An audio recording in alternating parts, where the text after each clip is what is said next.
Shalom, damai di hati. Apa kabar Bapak Ibu Saudara-saudara? Puji Tuhan, berjumpa lagi dengan saya, Pendeta Tirsa Tairas, sebagai Ketua Badan Pekerja Majelis Jemaat Gemim Elroy Malalayang, wilayah Manado Malalayang. Saat ini akan membagikan kebenaran firman Tuhan dalam kitab Yesaya pasalnya yang ke-50, ayatnya yang ke-4 hingga ayatnya yang ke-11. Dalam tema ketaatan hamba Tuhan. Saya berharap dan berdoa dimanapun Bapak Ibu Saudara-saudara berada, kiranya tetap mengalami kasih dan kebaikan Tuhan, sehingga ada dalam keadaan sehat, kuat, tetap semangat, bersukacita, dan senantiasa bersyukur kepada Tuhan. Sebelum kita membaca dan merenungkan kebenaran firman Tuhan, mari berdoa. Terpujilah Engkau ya Tuhan Allah, Bapa yang kami sembah dan kami muliakan di dalam Yesus Kristus, yang adalah Tuhan dan Juru Selamat kehidupan kami. Saat ini kami bersyukur kepadamu, karena Tuhan masih memberikan kesempatan bagi kami menikmati kebenaran firman-Mu sebagai kekuatan spiritual bagi kami. Kami bermohon Tuhan, kiranya Engkau memberikan hikmat dan pengertian sorgawi, supaya kami memahami dengan benar, dengan jelas, sehingga kami melakukan apa kehendak firman Tuhan, agar supaya Tuhan hidup kami jadi berkat, bisa membawa sukacita dan kegembiraan bagi banyak orang melalui support firman Tuhan dalam kehidupan kami. Kami sedia mendengarkan suara-Mu. Dalam nama Yesus kami berdoa. Amin. Bapak Ibu Saudara-saudara, Yesaya pasalnya yang ke-50, ayatnya yang ke-4 hingga ayatnya yang ke-11, dalam perikop ketaatan hamba Tuhan.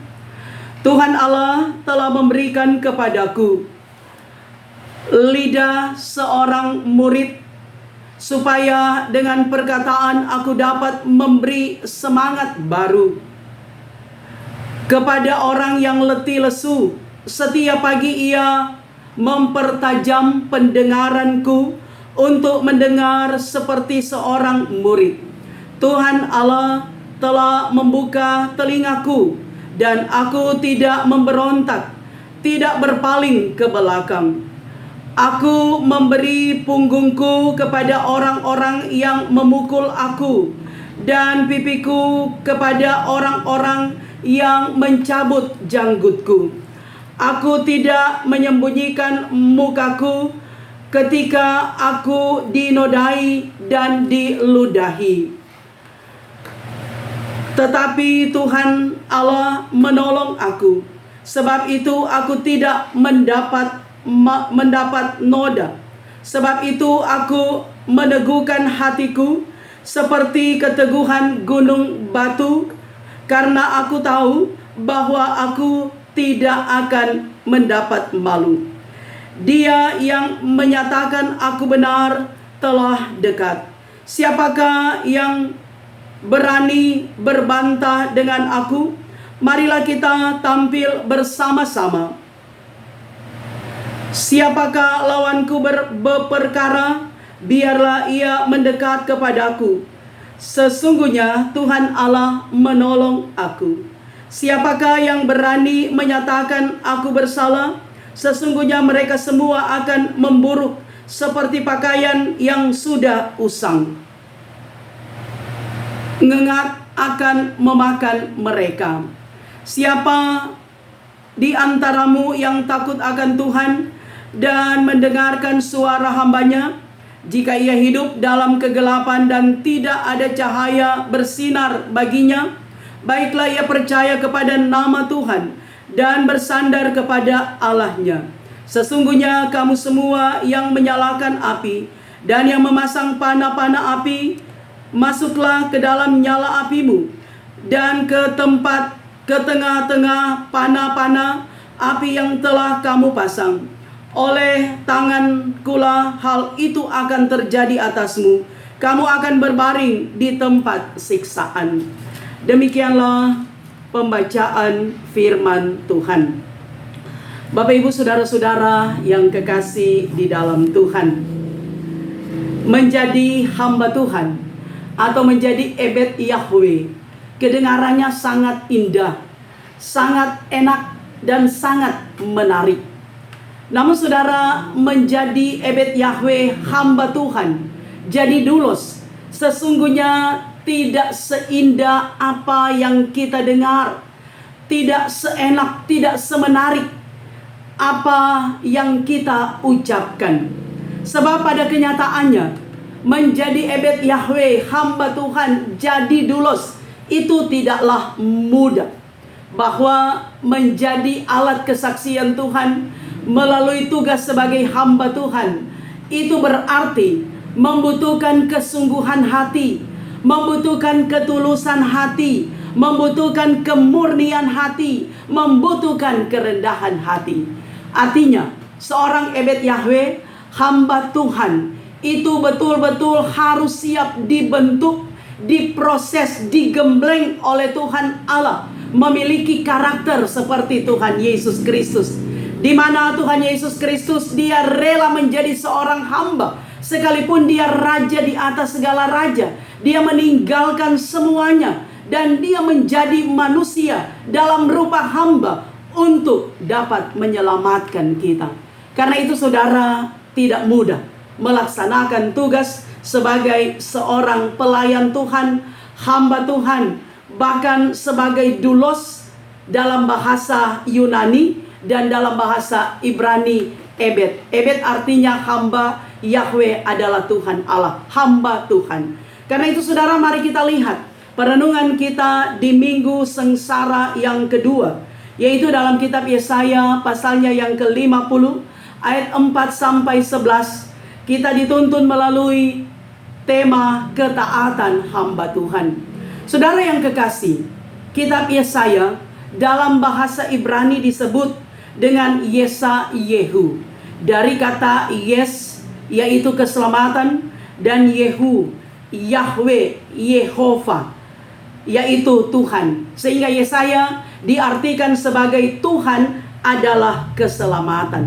Nah saudara yang kekasih, kitab Yesaya terdiri dari 66 pasal, dan di dalamnya terbagi menjadi 3 bagian, yaitu pasal 1 sampai pasal 39 disebut dengan proto Yesaya, Yesaya yang pertama. Pasal 40 sampai pasal 55 Deutro Yesaya, Yesaya yang kedua. Dan pasal 55 sampai 56 adalah Trito Yesaya, Yesaya yang ketiga. Nah saudara yang kekasih, bacaan kita termasuk dalam Deutro Yesaya, yaitu pasal 50, di mana saat itu bangsa Israel mereka ada dalam pembuangan. Mereka dibuang oleh Tuhan. Nah saudaraku yang kekasih, mengapa bangsa Israel harus dibuang? Karena dosa-dosa mereka terlampau banyak. Mereka tidak lagi mengindahkan Tuhan. Mereka melacurkan diri di hadapan Tuhan dengan menyembah Allah lain selain Tuhan Allah yang disembah oleh bangsa Israel, Abraham, Ishak, dan Yakub. Sehingga Tuhan Allah harus membentuk kembali kehidupan bangsa Israel, memproses mereka, menggembleng mereka menjadi umat yang setia kepada Tuhan Allah. Sebab bangsa Israel adalah umat yang dikhususkan, yang dikuduskan oleh Tuhan Allah. Nah saudara yang kekasih, bukan berarti ketika bangsa Israel dibuang, Allah tidak menyayangi dan mengasihi mereka. Justru Tuhan Allah sangat menyayangi mereka, mengasihi mereka. Karena itu Tuhan harus memurnikan lagi mereka melalui pembuangan di Babilonia. Nah saudara-saudara yang kekasih, ketika Nabi Yesaya, dia dipakai oleh Tuhan menjadi seorang nabi, menyampaikan suara profetis, suara kenabian. Kita dapat lihat saudara di pasalnya yang ke-6 kitab Yesaya, ayatnya yang ke-8 dikatakan, lalu aku mendengar suara Tuhan berkata, siapakah yang akan kuutus? Dan siapakah yang mau pergi untuk aku? Maka sahutku, ini aku, utuslah aku. Kemudian firman-Nya, pergilah dan katakanlah kepada bangsa ini. Yesaya pasal 6 ayat 8 dan ayat 9. Nah saudara-saudara, siapa yang akan kuutus? Maka jawaban Yesaya, ini aku, utuslah aku. Nah, dari jawaban Yesaya ini saudara, kita dapat melihat bahwa Yesaya, dia betul-betul memberi hidupnya, memberi dirinya dipakai oleh Tuhan Allah, menyampaikan suara Tuhan, suara kenabian, suara pertobatan bagi bangsa Israel yang telah melakukan dosa yang begitu banyak, agar supaya mereka bertobat, mengalami perubahan. Saudara, kita ketahui bersama bahwa bangsa Israel, mereka adalah bangsa yang tegar tengkuk, yang keras kepala, yang suka memberontak. Namun saudara, ketika Tuhan, dia memanggil Yesaya, Tuhan mengutus Yesaya, bahkan nabi-nabi yang lain, bukan berarti Tuhan membiarkan mereka, tetapi Tuhan justru melengkapi mereka dengan rohnya, memberi kekuatan, memberikan semangat, bahkan memberi roh Tuhan, supaya mereka mampu melaksanakan tugas panggilan yang Tuhan embankan bagi mereka. Karena itu saudara, walaupun berat tugas yang diemban oleh Yesaya, tapi dengan sukacita, dengan penyerahan diri kepada Tuhan Allah, dipakai oleh Tuhan, maka Nabi Yesaya menyampaikan suara Tuhan bagi bangsa Israel. Nah saudara, di pasal 50 perenungan kita, di ayatnya yang keempat dikatakan, Tuhan Allah telah memberikan kepadaku lidah seorang murid, supaya dengan perkataan aku dapat memberi semangat baru kepada orang yang letih lesu. Lidah seorang murid, mulut sebagai seorang murid dipakai oleh Tuhan, menyampaikan suara Tuhan. Saudara yang kekasih, ketika kita dipakai oleh Tuhan, menyampaikan apa yang benar, seantero kehidupan kita, semua dikuduskan oleh Tuhan. Kita dipakai oleh Tuhan melakukan apa yang Tuhan inginkan. Baik tangan kita, baik kaki kita, panca indera kita, pikiran kita, bahkan terlebih mulut kita yang akan berkata-kata, yang akan menyampaikan kebenaran firman Tuhan. Dan itulah yang dilakukan oleh para nabi, bahkan para rasul dalam perjanjian baru. Dan itulah juga saudara, Yesaya, dia dipakai oleh Tuhan, mulutnya dikuduskan oleh Tuhan Allah, lidahnya berkata-kata apa yang Tuhan inginkan. Nah itu berarti saudara, apa yang kita perkatakan itu lahir dari hati, dari pikiran yang jernih, yang bersih, yang betul-betul tidak terkontaminasi dengan hal-hal yang membuat kita tidak bisa berkonsentrasi dengan kebenaran firman Tuhan. Karena kita percaya, kalau hati kita bersih, pikiran kita jernih, perkataan-perkataan yang keluar dari mulut pun itu pasti adalah perkataan-perkataan yang memberi semangat, memberi support, memberi dorongan. Kata-kata yang manis kedengaran, yang sopan, yang santun, yang menyegarkan jiwa, yang memberikan sukacita bagi banyak orang. Dan itulah tugas sebagai seorang hamba. Saudara yang kekasih, Yesaya dia mampu menyampaikan suara Tuhan. Sekalipun tidak mudah, sekalipun berat, harus ia hadapi, ia lewati, tetapi dia betul-betul menyerahkan hidupnya untuk Tuhan. Bahkan Tuhan memakai mulutnya sungguh-sungguh memperkatakan apa yang benar. Dan itulah juga tugas kita saudara, sebagai hamba Tuhan. Kita punya tugas untuk menyampaikan apa yang sesuai kehendak Tuhan, bukan sesuai dengan keinginan hati kita. Kalau orang sementara marah, apa yang kita perkatakan itu kebanyakan amarah. Kalau orang senang, apa yang kita katakan itu menyenangkan. Tetapi saudara, Tuhan mau menginginkan dalam situasi apapun, biarlah kita selalu membuka diri, dibentuk oleh Tuhan, diproses oleh Tuhan, supaya apa yang diperkatakan adalah hal-hal yang benar. Kemudian saudara yang kekasih, kita melihat juga bahwa Tuhan Allah setiap pagi ia mempertajam pendengaranku untuk mendengar seperti seorang murid. Tuhan Allah telah membuka telingaku dan aku tidak memberontak, tidak berpaling ke belakang. Saudara yang kekasih, organ lain juga yang dipakai oleh Tuhan sebagai seorang hamba adalah telinga. Saudara, di sini dikatakan Yesaya, dia selalu mendengar suara Tuhan lewat telinganya saudara. agar supaya apa yang ia perkatakan adalah hal yang benar. Bahkan memberi punggungku kepada orang-orang yang memukul aku. Kalau kita melihat saudara, keseluruhan bagian Alkitab ini, hamba Tuhan itu pada akhirnya menunjuk kepada Tuhan Yesus Kristus, di mana Yesus, dia adalah raja di atas segala raja, tetapi dia menjadi hamba, mengosongkan diri. Dalam rangka apa? Tujuannya hanya untuk supaya kita manusia berdosa bisa diselamatkan. Kita manusia tidak terikat dengan belenggu dosa, tetapi saudara, kita bisa dibebaskan, kita bisa dilepaskan dari kuasa dosa yang membelenggu kita. Karena itu saudara, keadaan hamba Tuhan di sini betul-betul sangat-sangat menderita, sehingga dikatakan bahwa tetapi Tuhan Allah menolong aku, sebab itu aku tidak mendapat noda. Sebab itu aku meneguhkan hatiku seperti keteguhan gunung batu, karena aku tahu bahwa aku tidak akan mendapat malu. Saudara, Yesus Kristus dia menderita. Dia mengalami siksaan yang sangat berat. Dia harus memanggul salib, memikul salib. Dia harus disalibkan di Golgota. Tetapi dia rela melakukan itu semua supaya kita manusia yang berdosa bisa diselamatkan. Itulah hamba yang menderita, Yesus Kristus. Dia memberikan contoh kehambaan yang sempurna, sehingga setiap orang yang percaya kepada Tuhan Yesus mampu menjadi hamba Tuhan, jadi ebed Yahweh. Sebab hamba Tuhan bukan nanti jadi pelayan khusus, bukan nanti jadi pendeta guru agama, bukan nanti jadi penatua diaken.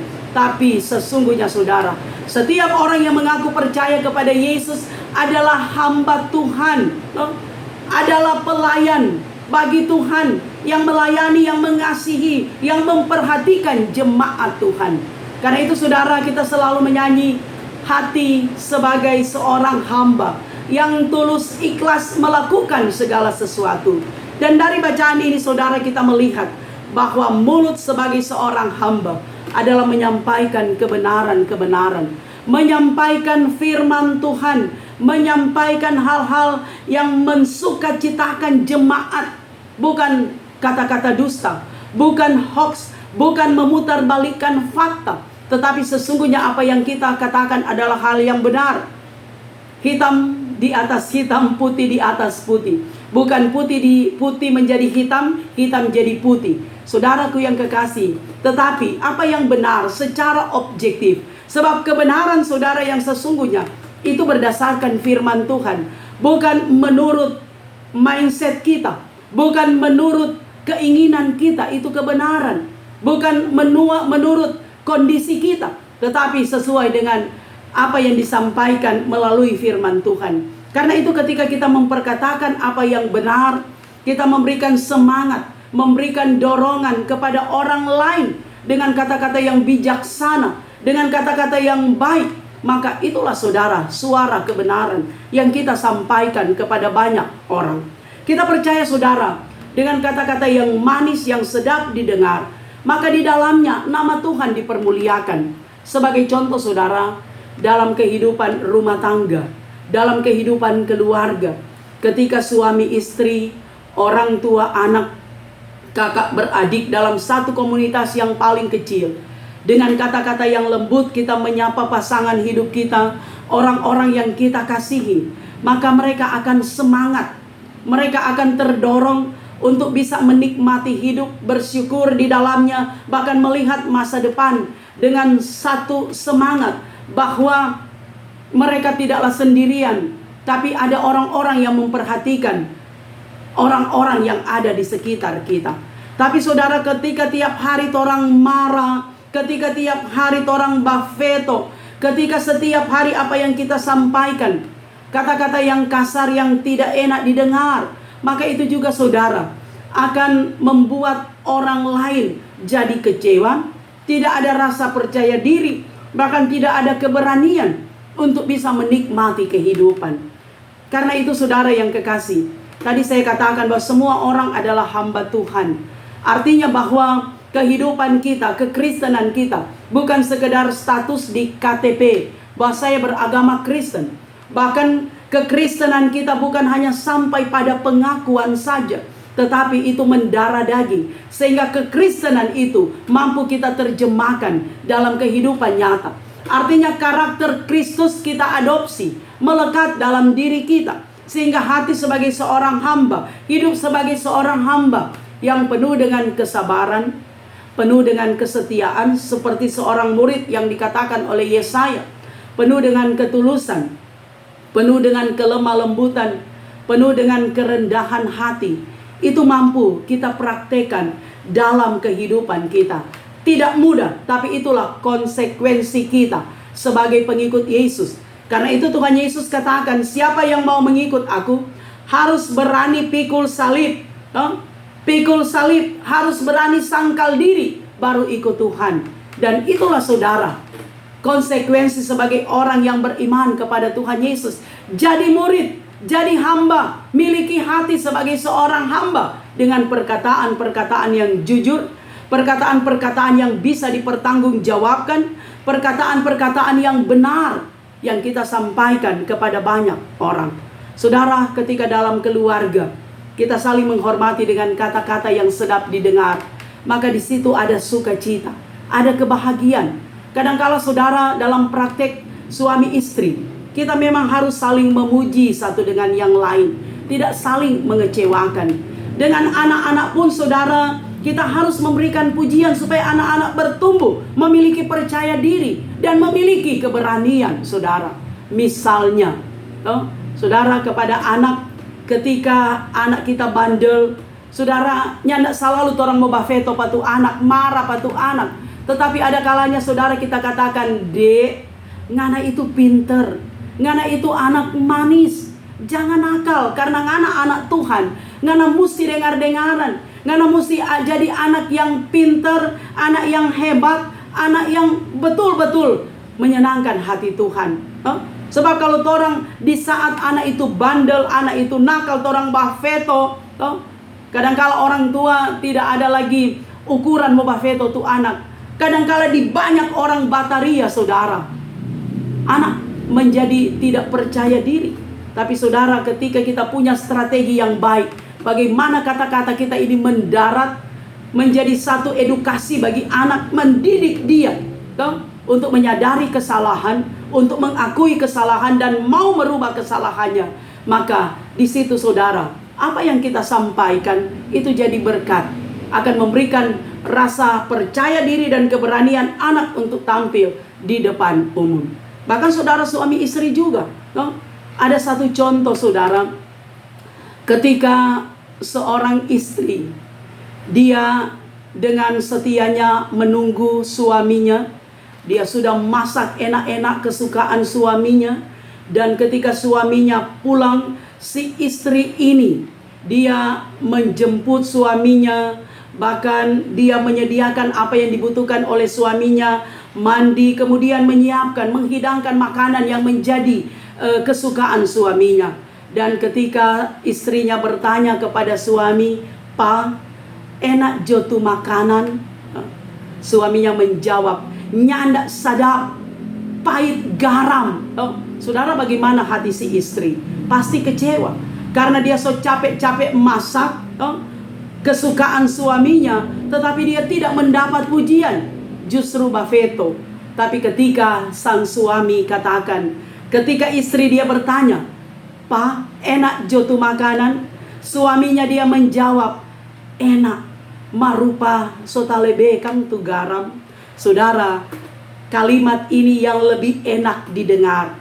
Itu berarti bahwa istri diingatkan oleh suaminya, kali berikut masak jangan terlalu banyak garam, tapi harus pas-pasan supaya enak rasanya. Tapi disampaikan dengan cara yang benar, dengan cara yang tidak menyinggung, tapi dengan cara yang santun, sehingga itu saudara akan membentuk istri akan memasak lebih enak, tapi sekali lagi dengan garam yang pas, supaya suami bisa lagi memuji dia dengan kata-kata yang manis. Nah, saudara-saudara, hal-hal ini adalah hal yang sederhana, tapi seringkali kita abaikan. Tapi mari saudara belajar dari firman Tuhan ini. Kita diingatkan, mari sebagai hamba Tuhan, pelayan jemaat, orang yang mengaku percaya kepada Yesus, kita berkata-kata yang santun, yang benar, yang memberikan semangat, dorongan, motivasi kepada banyak orang, sehingga nama Tuhan dipermuliakan. Kemudian saudara, telinga kita dipertajam oleh Tuhan Allah, seperti Yesaya setiap pagi mendengarkan suara Tuhan.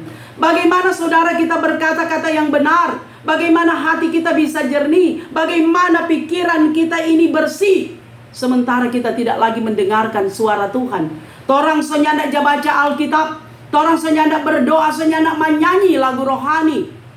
Torang terlalu sibuk dengan handphone, dengan lagu-lagu duniawi, dengan hal-hal yang tidak membawa dampak positif spiritual dalam kehidupan kita. Itu berarti kita tidak punya hubungan yang akrab dengan Tuhan. Tetapi sebaliknya saudara, ketika kita selalu mendengarkan kebenaran firman Tuhan, ketika kita membuka hati dan pikiran kita dikuasai oleh Roh Tuhan, menjadi seorang murid yang setia, bahkan yang melakukan apa yang Tuhan inginkan, tidak ada yang mustahil saudara. Kita akan menjadi ebed Yahweh, hamba yang setia, yang betul-betul mau mendengarkan suara Tuhan, yang betul-betul mau melihat keadaan orang lain, memperhatikan orang lain, yang senantiasa memberikan nilai atau dampak positif, menjadi kegembiraan bagi banyak orang. Bahkan saudara yang kekasih, saya juga pernah mengatakan, orang bukan cuma menjadi ember penampung berkat, tapi kita akan menjadi pipa penyalur berkat melalui apa yang kita miliki, melalui apa yang ada pada kita. Sehingga kita percaya saudara, hati kita dipakai Tuhan, telinga kita dipakai oleh Tuhan, panca indera kita dipakai oleh Tuhan, dan seantero kehidupan kita dikuduskan oleh Tuhan, menyatakan kehidupan sebagai ebed Yahweh, sebagai doulos, sebagai hamba yang setia. Di dalamnya ada karakter Kristus yang melekat dalam diri kita, sehingga dimanapun kita berada, di komunitas manapun, kehadiran kita itu akan membawa sukacita, kegembiraan. Kita akan menyampaikan shalom, suara profetis, suara kenabian, suara Tuhan, sehingga nama Tuhan dipermuliakan melalui kehadiran kita, melalui keadaan kita dimanapun kita berada. Saya percaya di minggu sengsara ini saudara, kita akan berintrospeksi, melihat dalam diri kita apakah selama ini hal yang benar kita nampakkan, hal yang benar yang kita tunjukkan. Sebab minggu sengsara saudara, itu adalah suatu refleksi iman bagi kita, untuk melihat pada penderitaan Yesus Kristus, di mana dia rela menderita, dia rela disalibkan, dia rela mati, tetapi dia bangkit mengalahkan kuasa dosa, memberikan kemenangan, kehidupan kekal bagi kita. Kiranya Tuhan menolong kita semua. Amin. Demikianlah firman Tuhan. Mari kita berdoa. Terima kasih Tuhan, Engkau adalah Allah kami, kekuatan kami, yang selalu menyertai kami. Tolonglah kami untuk mampu menerjemahkan firman Tuhan, menjadi hamba Tuhan, jadi ebed Yahweh, jadi doulos dalam kehidupan kami dimanapun kami berada, dengan kata-kata yang benar, yang sedap didengar, yang menyenangkan hati Tuhan dan banyak orang. Bahkan kami selalu mendengar kebenaran firman-Mu, supaya kami mampu menjadi hamba yang setia. Diberkatilah kami semua, Bapak Ibu Saudara-saudara dimanapun mereka berada dalam situasi apapun. Ada yang bersuka cita, ada yang bergumul, ada yang sakit, ada yang lemah, ada yang merencanakan segala sesuatu bersama Tuhan.